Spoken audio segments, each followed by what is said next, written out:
Hi friends, എല്ലാവർക്കും UPSC mentor മലയാളത്തിലേക്ക് സ്വാഗതം. ഇന്നത്തെ വീഡിയോയിൽ നമ്മൾ 2026 UPSC സിവിൽ സർവീസ് എക്സാമിനേഷന്റെ പ്രിപ്പറേഷൻ സ്റ്റാർട്ട് ചെയ്യുന്നതിന് മുന്നേ അറിഞ്ഞിരിക്കേണ്ട വളരെ ഇമ്പോർട്ടന്റ് ആയിട്ടുള്ള 6 കാര്യങ്ങളാണ് ഡിസ്കസ് ചെയ്യാൻ പോകുന്നത്. സോ നമുക്ക് വീഡിയോയിലേക്ക് പോകാം. അതിന് മുന്നേ ചാനൽ ആരെങ്കിലും സബ്സ്ക്രൈബ് ചെയ്തിട്ടില്ലെങ്കിൽ സബ്സ്ക്രൈബ് ചെയ്ത് സപ്പോർട്ട് ചെയ്യുക. ഫർദർ നോട്ടിഫിക്കേഷൻസിനായിട്ട് ബെല്ലൈക്കൺ കൂടി ഒന്ന് പ്രസ് ചെയ്യുക. നോട്ട്സ് അവൈലബിൾ ആണ്. അതുപോലെ തന്നെ 2026 വേണ്ടിയിട്ടുള്ള UPSCയുടെ എല്ലാ ക്ലാസ്സസും നമ്മൾ യൂട്യൂബ് ചാനൽ അപ്ലോഡ് ചെയ്യും. സോ എന്ത് ചെയ്യുക, അത് വേണമെന്നുള്ളവർ കാണുക. നോട്ട്സും ഗൈഡൻസും അവൈലബിൾ ആണ്. വളരെ അഫോർഡബിൾ ആയിട്ടുള്ള റേറ്റിലാണ് നമ്മൾ നോട്ട്സ് കംപ്ലീറ്റ് എല്ലാ സബ്ജക്ട്സിനെയും നോട്ട്സ് കൊടുക്കുന്നത്. അതുപോലെ തന്നെ ഗൈഡൻസും പ്രൊവൈഡ് ചെയ്യുന്നത്. സോ എന്ത് ചെയ്യുക, നോട്ട്സോ ഗൈഡൻസ് വേണമെന്നുള്ളവർ എന്നെ കോൺടാക്ട് ചെയ്യുക. ഞാൻ എൻ്റെ വാട്സ്ആപ്പ് ഗ്രൂപ്പിന്റെ ലിങ്ക് ഡിസ്ക്രിപ്ഷനിൽ കൊടുത്തേക്കാം. അതിൽ ജോയിൻ ആയിട്ട് എനിക്ക് പ്രൈവറ്റ് മെസ്സേജ് ചെയ്താൽ മതിയാവും. നമുക്ക് വീഡിയോയിലേക്ക് പോവാം. ഇതിൽ നമ്മൾ ആദ്യമായിട്ട് ശ്രദ്ധിക്കേണ്ട കാര്യം എന്ന് പറയുന്നത് understand the exam pattern and syllabus. എക്സാമിന്റെ പാറ്റേണും സിലബസും മനസ്സിലാക്കിയിരിക്കണം. അപ്പൊ ഈ ഒരു എക്സാം എന്നല്ല, ഏതൊരു എക്സാം എഴുതുമ്പോഴും നമ്മൾ ആദ്യം മനസ്സിലാക്കേണ്ട കാര്യം എന്താണ്? നമ്മുടെ എക്സാമിന്റെ പാറ്റേണും സിലബസും ആണ്. നമ്മുടെ UPSC CSCയിലേക്ക് വരുമ്പോൾ നമുക്ക് 3 സ്റ്റേജസ് ആണ് എക്സാമിനുള്ളത്. Preliminary examination, mains examination and personality test. First stage എന്ന് പറയുന്നത് പ്രിലിമിനറി എക്സാമിനേഷൻ ആണ്. അതിൽ 2 പേപ്പറാണ് വരുന്നത്, GS paper 1 and GS paper 2. ഇതൊരു ഒബ്ജക്റ്റീവ് ടൈപ്പ് എക്സാമിനേഷൻ ആണ്. അതായത് 4 ഓപ്ഷൻസ് ഉണ്ടാവും. അതിൽ കറക്റ്റ് ആയിട്ടുള്ള ആൻസർ നമ്മൾ സെലക്ട് ചെയ്തിട്ട് മാർക്ക് ചെയ്താൽ മതി. ഇനി ഇതിലെന്താണ്? ഇതിലെ GS പേപ്പർ 2 എന്ന് പറയുന്നത് CSAT ആണ്. അത് ക്വാളിഫയിങ് നേച്ചറിലുള്ള ഒരു എക്സാം ആണ്. അതായത് 33% മാർക്ക് ഉണ്ടെങ്കിൽ എന്താണ്, നമ്മൾ CSATന് ക്വാളിഫൈ ആവും. ഇനി മെയിൻസ് എക്സാമിനേഷനിലേക്ക് വരുമ്പോൾ നമുക്ക് 9 പേപ്പർ ആണ് വരുന്നത്.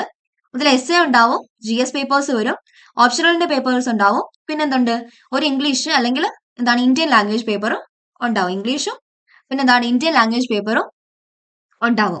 ഈ ഇംഗ്ലീഷ് അല്ലെങ്കിൽ ഇന്ത്യൻ ലാംഗ്വേജ് പേപ്പർ എക്സാം എന്താണ്, അത് ക്വാളിഫയിങ് ടൈപ്പ് ആണ്. അതായത് നമുക്ക് വളരെ കുറച്ച് മാർക്ക് മതിയാവും എന്ത് ചെയ്യാൻ, ഈ ഇംഗ്ലീഷിലും ഇന്ത്യൻ ലാംഗ്വേജ് പേപ്പറും ക്ലിയർ ചെയ്യാനായിട്ട്. ഇംഗ്ലീഷിന്റെ പേപ്പറും ഇന്ത്യൻ ലാംഗ്വേജ് പേപ്പറും ക്ലിയർ ചെയ്യാനായിട്ട്. ഓക്കെ, പിന്നെ എന്താണ്, essay നല്ല രീതിക്ക് പ്രിപ്പയർ ചെയ്യുക. ഓപ്ഷണലിനും നല്ല രീതിക്ക് മാർക്ക് സ്കോർ ചെയ്യാനായിട്ട് നോക്കുക.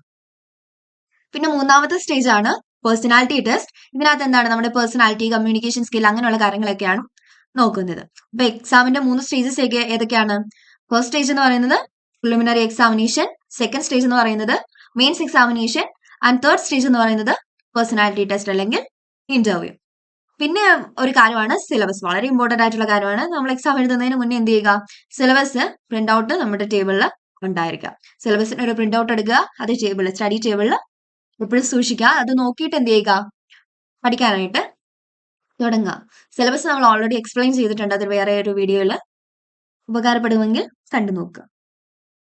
രണ്ടാമതായിട്ടുള്ള കാര്യം എന്ന് പറയുന്നത് start early and plan strategically. എന്ത് ചെയ്യുക, ഒരു വർഷം മുന്നേ എങ്കിലും നമ്മൾ പഠിച്ച് തുടങ്ങുക. അല്ലാണ്ട് ഒരു 3 മാസം മുന്നേ 2 മാസം മുന്നേ പഠിച്ചു തുടങ്ങിയാൽ അത് വളരെ കഷ്ടപ്പാടായിരിക്കും. പഠിച്ചു തീർക്കാൻ പറ്റില്ല എന്നൊന്നും ഞാൻ പറയുന്നില്ല. പക്ഷെ എന്താണ്, നമ്മൾ ഒത്തിരി സ്ട്രെസ് ചെയ്യേണ്ടി വരും, ഒത്തിരി ഹാർഡ് വർക്ക് ചെയ്യേണ്ടി വരും.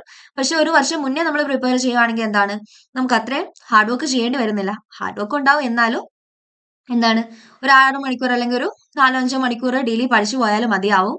ലാസ്റ്റ് വന്നിട്ട് 10 മണിക്കൂർ 11 മണിക്കൂറൊക്കെ ഡെയിലി പഠിക്കാന്ന് വെച്ചാൽ നമ്മളെ കൊണ്ട് പറ്റുന്ന കാര്യമല്ല. എന്താണ്, അതിലും ഏറ്റവും നല്ല എന്താണ്, അറ്റ്ലീസ്റ്റ് ഒരു വർഷം മുന്നേ എങ്കിലും പ്രിപ്പറേഷൻ സ്റ്റാർട്ട് ചെയ്യുക. പിന്നെ ഒരു പ്രോപ്പർ ആയിട്ടുള്ള സ്റ്റഡി പ്ലാൻ ഉണ്ടായിരിക്കണം. ഇന്ന് വന്നിട്ട് ഞാനൊരു സ്റ്റഡി പ്ലാൻ പ്രിപ്പയർ ചെയ്തു. ഞാൻ നാളെ തൊട്ട് എല്ലാ ദിവസവും 20 മണിക്കൂർ ഇരുന്ന് പഠിക്കും. അത് അങ്ങനെ പഠിക്കാൻ പറ്റും? ഒരിക്കലും പഠിക്കാൻ പറ്റത്തില്ല. ഒരു വർഷം എനിക്ക് പഠിക്കണം, എനിക്ക് എല്ലാ ദിവസവും 20 മണിക്കൂർ പഠിക്കാൻ, പിന്നെ 4 മണിക്കൂർ ഉറങ്ങാൻ മാത്രമേ ടൈം ഉള്ളൂ. അതൊരിക്കലും നടക്കുന്ന കാര്യമല്ല. അപ്പൊ എന്ത് ചെയ്യുക, ഒരു പ്രോപ്പർ ആയിട്ടുള്ള ഒരു സ്റ്റഡി പ്ലാൻ ക്രിയേറ്റ് ചെയ്യുക. അത് റിയലിസ്റ്റിക് ആയിരിക്കണം. അതായത് ഒരു 6 മണിക്കൂർ അല്ലെങ്കിൽ 8 മണിക്കൂർ മാത്രം എന്ത് ചെയ്യുക, പഠിക്കാനായിട്ടുള്ള ടൈം ഇതിൽ മാറ്റി വെക്കുക. പിന്നെ എന്താണ്, കറണ്ട് അഫയേഴ്സ് നല്ല രീതിക്ക് എന്ത് ചെയ്യുക, കറണ്ട് അഫയേഴ്സ് പ്രിപ്പയർ ചെയ്യുക. ഡെയിലി ന്യൂസ് പേപ്പർ വായിക്കുക, ദ ഹിന്ദു, ഇന്ത്യൻ എക്സ്പ്രസ് ഒക്കെ വായിക്കുക. അത് വായിക്കാൻ പറ്റില്ലെങ്കിൽ എന്ത് ചെയ്യുക, നല്ലൊരു ന്യൂസ് അറ്റ്ലീസ്റ്റ് കാണുമെങ്കിലും ചെയ്യുക. പിന്നെ മന്ത്ലി മാഗസീൻസ് കിട്ടും, കുരുക്ഷേത്ര യോജന പോലെയുള്ള മന്ത്ലി മാഗസീൻസ് കിട്ടും. അതെന്ത് ചെയ്യുക, അത് നോക്കുക. രണ്ടാമത്തെ കാര്യം എന്താണ്, start early and plan strategically. ഇനി 3ാമത്തെ കാര്യമാണ് choose the right optional subject. എന്ത് ചെയ്യുക, നമ്മൾ റൈറ്റ് ഓപ്ഷണൽ സബ്ജക്ട് സെലക്ട് ചെയ്യുന്നത് എന്താണ്, നമ്മുടെ സെലക്ഷൻ പ്രോസസ്സ് കുറച്ചുകൂടി എളുപ്പമാക്കും. കാരണം നല്ല ഓപ്ഷണൽ സെലക്ട് ചെയ്യുക, അതിൽ നല്ലതായിട്ട് സ്കോർ ചെയ്യുക. അപ്പൊ എന്താണ്, സെലക്ഷൻ എളുപ്പമാവും. നമുക്ക് എന്താണ്, ഡെയിലി പഠിക്കാൻ പറ്റുന്ന ഒരു സബ്ജക്ട് വേണം ഓപ്ഷണൽ ആയിട്ട് തെരഞ്ഞെടുക്കാനായിട്ട്. അല്ലെങ്കിൽ ആരെങ്കിലും പറഞ്ഞു ഇതാണ് ഏറ്റവും എളുപ്പം, ഇതിനാണ് ഏറ്റവും കൂടുതൽ മാർക്ക് കിട്ടുന്നത്, അങ്ങനെ നോക്കിയിട്ട് എടുക്കരുത്. പക്ഷെ എന്ത് ചെയ്യുക, നമുക്ക് ഡെയിലി കൺസിസ്റ്റന്റ് ആയിട്ട് ഇരുന്ന് പഠിക്കാൻ പറ്റുന്ന ഒരു സബ്ജക്ട് വേണ്ടി എന്ത് ചെയ്യാനായിട്ട്, ഓപ്ഷണലായിട്ട് സെലക്ട് ചെയ്യാനായിട്ട്. അത് നല്ല രീതിക്ക് പഠിച്ചിട്ട് നല്ല രീതിക്ക് പ്രിപ്പയർ ചെയ്തിട്ട് എന്ത് ചെയ്യുക, ഓപ്ഷണലിന്റെ പേപ്പർ എഴുതുക. ഇനി നാലാമത്തെ കാര്യമാണ് focus on answer writing practice. എന്ത് ചെയ്യുക, ആൻസർ റൈറ്റിംഗ് പ്രാക്ടീസിലും ഫോക്കസ് ചെയ്യണം. കാരണം നമ്മൾ പ്രിലിംസിന് വേണ്ടിയിട്ട് മാത്രം പ്രിപ്പയർ ചെയ്ത് പോയിട്ട് കാര്യമില്ല. എന്ത് ചെയ്യുക, മെയിൻസിനും കൂടിയിട്ടുള്ള പ്രിപ്പറേഷൻ ഇതിന്റെ കൂടെ കൊണ്ടുപോകണം. എന്ത് ചെയ്യുക, ഒരു 2-3 ആഴ്ച കഴിയുമ്പോൾ തന്നെ ആൻസർ റൈറ്റിംഗ് പ്രാക്ടീസ് തുടങ്ങുക. നമ്മുടെ പ്രിപ്പറേഷൻ സ്റ്റാർട്ട് ചെയ്തൊരു 3 വീക്സ് അല്ലെങ്കിൽ ഒരു 4 വീക്സ് കഴിഞ്ഞിട്ട് എന്ത് ചെയ്യുക, ആൻസർ റൈറ്റിംഗ് പ്രാക്ടീസും കൂടെ സ്റ്റാർട്ട് ചെയ്യുക. ആദ്യമൊക്കെ ആൻസേഴ്സ് അത്ര നല്ലതൊന്നും ആയിരിക്കത്തില്ല, എന്നാലും നമ്മൾ ഡെയിലി പ്രാക്ടീസ് ചെയ്യുമ്പോൾ എന്തായിരിക്കും, അത് നല്ല രീതിക്ക് വരും, ആൻസേഴ്സ് ഒക്കെ നല്ല രീതിക്ക് വരും. പിന്നെ എന്ത് ചെയ്യുക, ടോപ്പേഴ്സിന്റെ ഒക്കെ ആൻസേഴ്സ് ആയിട്ട് കമ്പയർ ചെയ്ത് നോക്കുക, നമ്മുടെ ആൻസർ എന്താണ് സിമിലാരിറ്റീസ് ഉള്ളത്, എന്താണ് ഡിഫറെന്റ് ആയിട്ട് വന്നിരിക്കുന്നത്, അങ്ങനെയുള്ള കാര്യങ്ങളൊക്കെ ചെക്ക് ചെയ്യുക. അപ്പൊ എന്താണ്, നല്ല രീതിക്ക് ആൻസർ റൈറ്റിംഗ് പ്രാക്ടീസ് നമുക്ക് കൊണ്ടുപോകാനായിട്ട് പറ്റും. ഡെയിലി ആൻസർ റൈറ്റിംഗ് പ്രാക്ടീസും ചെയ്യുക. പിന്നെ എന്താണ്, മോക്ക് ടെസ്റ്റുകളും അറ്റൻഡ് ചെയ്യുക. പ്രിലിംസിന് മുന്നേ അത് നല്ല രീതിക്ക് മോക്ക് ടെസ്റ്റുകളും അറ്റൻഡ് ചെയ്യുക. ഇനി അഞ്ചാമത്തെ കാര്യമാണ് ഡെവലപ്പ് എ ഹോളിസ്റ്റിക് അപ്രോച്ച്. അതായത് എന്ത് ചെയ്യുക, ടോപ്പിക്സിനെ ഇന്റർലിങ്ക് ചെയ്ത് പഠിക്കുക. പിന്നെ എന്താണ്, ജോഗ്രഫി, എൻവയോൺമെന്റ്, അങ്ങനെയുള്ള കാര്യങ്ങളൊക്കെ എന്താണ് നമുക്ക് ഒരുമിച്ച് പഠിക്കാനായിട്ട് പറ്റും.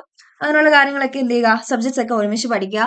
പിന്നെ ഞാൻ ഇതിനെക്കുറിച്ച് കൂടുതൽ ഡീറ്റെയിൽ ആയിട്ട് നമ്മുടെ പൊളിറ്റിയുടെ കാര്യം പറഞ്ഞപ്പോൾ ഞാൻ എക്സ്പ്ലെയിൻ ചെയ്തിട്ടുണ്ട്. സോ ആ വീഡിയോ ഒക്കെ കണ്ടു നോക്കുമ്പോൾ മനസ്സിലാവും. പിന്നെന്താണ്, നമ്മൾ ഒരു കോൺസെപ്റ്റ് മനസ്സിലാക്കിയിട്ട് വേണം പഠിക്കാൻ. അല്ലാതെ ഇതാണ് ടോപ്പിക്, ഇതിന്റെ നോട്ട് എന്റെ കയ്യിലുണ്ട്, അത് കാണാണ്ട് പഠിച്ചു വെച്ചാൽ ഞാൻ എക്സാം ചെയ്യുക, അങ്ങനെയല്ല. കോൺസെപ്റ്റ് മനസ്സിലാക്കി, എന്താണ് ഇതിന് ഇവര് എന്തുകൊണ്ടാണ് ഈ ഒരു ക്വസ്റ്റ്യൻ ചോദിച്ചത്, അങ്ങനെയുള്ള കാര്യങ്ങൾ മനസ്സിലാക്കിയിട്ട് വേണം എന്ത് ചെയ്യാൻ, അല്ലെ എന്താണ് ഇങ്ങനെ ഒരു ടോപ്പിക്കിൽ നിന്ന് ഉദ്ദേശിക്കുന്നതെന്ന് മനസ്സിലാക്കിയിട്ട് വേണം നമ്മൾ ആ ഒരു കാര്യം പഠിക്കാനായിട്ട്. അല്ലാണ്ട് കാണാതെ പഠിച്ചു വെച്ചിട്ട് പോയിട്ട് കാര്യമില്ല. എന്ത് ചെയ്യണം, നമ്മൾ കോൺസെപ്റ്റ് മനസ്സിലാക്കിയിട്ട് വേണം പഠിക്കാനായിട്ട്.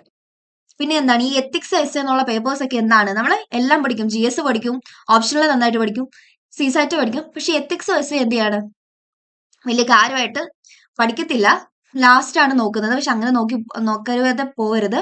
എന്ത് ചെയ്യുക, എത്തിക്സും എസ്സേയും എല്ലാം എന്ത് ചെയ്യുക, ഒരു ബാലൻസ് ചെയ്തിട്ട് പഠിക്കുക.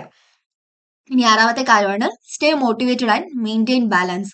എന്ത് ചെയ്യുക, എപ്പോഴും മോട്ടിവേറ്റഡ് ആയിരിക്കണം. നമ്മുടെ കൺസിസ്റ്റൻസി, അതായത് ഡെയിലി, ഇപ്പൊ ഞാൻ പറഞ്ഞു സ്റ്റഡി പ്ലാൻ പ്രിപ്പയർ ചെയ്തിട്ട് 20 മണിക്കൂർ നമുക്ക് ഡെയിലി പഠിക്കാൻ പറ്റത്തില്ല. നമുക്ക് പഠിക്കാൻ പറ്റുന്ന ഒരു 6 മണിക്കൂർ അല്ലെങ്കിൽ ഒരു 8 മണിക്കൂർ ആയിരിക്കും. അപ്പൊ എന്ത് ചെയ്യുക, ഡെയിലി 8 മണിക്കൂർ പഠിക്കുക തന്നെ ചെയ്യുക. ഒരു ദിവസം പഠിച്ചു, അത് കഴിഞ്ഞിട്ട് അടുത്ത വീക്ക് അല്ല പഠിക്കേണ്ടത്, കൺസിസ്റ്റന്റ് ആയിട്ട് പഠിച്ചു പോവുക. ഇന്ന് പഠിച്ചു, നാളെ പഠിച്ചു, അങ്ങനെ എന്താണ് ഡെയിലി പഠിച്ച് പോവുക. പിന്നെ ഉള്ളതാണ് പോസിറ്റീവ് മൈൻഡ് സെറ്റ്. എന്താണ്, എക്സാം ഞാൻ ക്രാക്ക് ചെയ്യും എന്ന് ഉറപ്പിച്ചിട്ട് വേണം എക്സാം എഴുതാനായിട്ട് പോവാനായിട്ട്, അല്ലെങ്കിൽ പ്രിപ്പറേഷൻ സ്റ്റാർട്ട് ചെയ്യാനായിട്ട്. ആദ്യമേ ഡൗട്ടാണ്, ഇതെന്നെ കൊണ്ട് പറ്റുമോ, എപ്പോഴും ഡൗട്ട്, നമ്മുടെ മനസ്സിലെ ഒരു ഡൗട്ടാണ്, ഇതെന്നെ കൊണ്ട് പറ്റില്ല പറ്റില്ല എന്ന് തോന്നിയിട്ട് എന്ത് ചെയ്യുക, എക്സാം എഴുതരുത്. അപ്പൊ നമ്മൾ ഒരിക്കലും ജയിക്കത്തില്ല. എത്ര നമ്മൾ പഠിച്ചെന്ന് പറഞ്ഞാലും നമുക്ക് ഈ എക്സാം എഴുതി ജയിക്കാൻ പറ്റുന്ന ഒരു കോൺഫിഡൻസ് ഉണ്ടെങ്കിൽ മാത്രമേ എന്ത് ചെയ്യാൻ പറ്റത്തുള്ളൂ, ഈ ഒരു എക്സാം എഴുതി ജയിക്കാനായിട്ട് പറ്റത്തുള്ളൂ. അപ്പൊ എന്ത് ചെയ്യുക, ഒരു പോസിറ്റീവ് മൈൻഡ് സെറ്റ് ഉണ്ടായിരിക്കുക. പിന്നെ എന്താണ്, ഈ സ്റ്റഡി ഗ്രൂപ്പ്സിലൊക്കെ ജോയിൻ ചെയ്യുക. അതായത് സിവിൽ സർവീസ് പഠിക്കുന്ന ഫ്രണ്ട്സ് ഒക്കെ ഉണ്ടെങ്കിൽ എന്ത് ചെയ്യുക, അവരുടെ കൂടെയൊക്കെ ഒരു ഗ്രൂപ്പിലൊക്കെ എന്ത് ചെയ്യുക, ജോയിൻ ചെയ്യുക, ഡിസ്കഷൻസ് നടത്തുക, മോട്ടിവേറ്റഡ് ആയിട്ടിരിക്കുക, അങ്ങനെയുള്ള കാര്യങ്ങളൊക്കെ എന്ത് ചെയ്യുക. ഇത്രയും കാര്യങ്ങളാണ് പറയാനായിട്ടുള്ളത്. നമുക്ക് ഒന്നുകൂടി നോക്കാം ഏതൊക്കെ കാര്യങ്ങളാണ് പറഞ്ഞതെന്ന്. ഒന്നാമതായിട്ട് എക്സാമിന്റെ പാറ്റേണും സിലബസും മനസ്സിലാക്കുക. രണ്ടാമതായിട്ട് എന്ത് ചെയ്യുക, പ്രിപ്പറേഷൻ കുറച്ച് മുന്നേ സ്റ്റാർട്ട് ചെയ്യുക, നല്ല രീതിക്ക് ഒരു പ്ലാൻ ഒക്കെ സെറ്റ് ചെയ്യുക. പിന്നെ എന്താണ്, റൈറ്റ് ഓപ്ഷണൽ ചൂസ് ചെയ്യുക. നാലാമത് എന്താണ്, ആൻസർ റൈറ്റിംഗ് പ്രാക്ടീസും ഡെയിലി ചെയ്യുക. അഞ്ചാമതായിട്ട് ഒരു ഹോളിസ്റ്റിക് അപ്രോച്ച് ഡെവലപ്പ് ചെയ്യുക. ആറാമത് എന്താണ്, മോട്ടിവേറ്റഡ് ആയിരിക്കുക, ഒരു ബാലൻസ് മെയിൻറ്റെയിൻ ചെയ്യുക. ഇത്രയും കാര്യങ്ങളൊക്കെയാണ് പറയാനുള്ളത്. നോട്ട്സോ ഗൈഡൻസോ വേണമെന്നുള്ളവർ എന്ത് ചെയ്യുക, എന്നെ കോൺടാക്ട് ചെയ്യുക. നമ്മൾ ക്ലാസ്സസ് ചാനൽ അപ്ലോഡ് ചെയ്യും. ഉപകാരപ്പെടുമെന്ന് തോന്നുന്നവർ എന്ത് ചെയ്യുക, ക്ലാസ്സസും കണ്ടു നോക്കുക. ഓക്കെ, ചാനൽ എല്ലാവരും ഒന്ന് സബ്സ്ക്രൈബ് ചെയ്ത് സപ്പോർട്ട് ചെയ്യുക. ഫർദർ നോട്ടിഫിക്കേഷൻസിനായിട്ട് ബെൽ ഐക്കൺ കൂടി ഒന്ന് പ്രസ് ചെയ്യുക.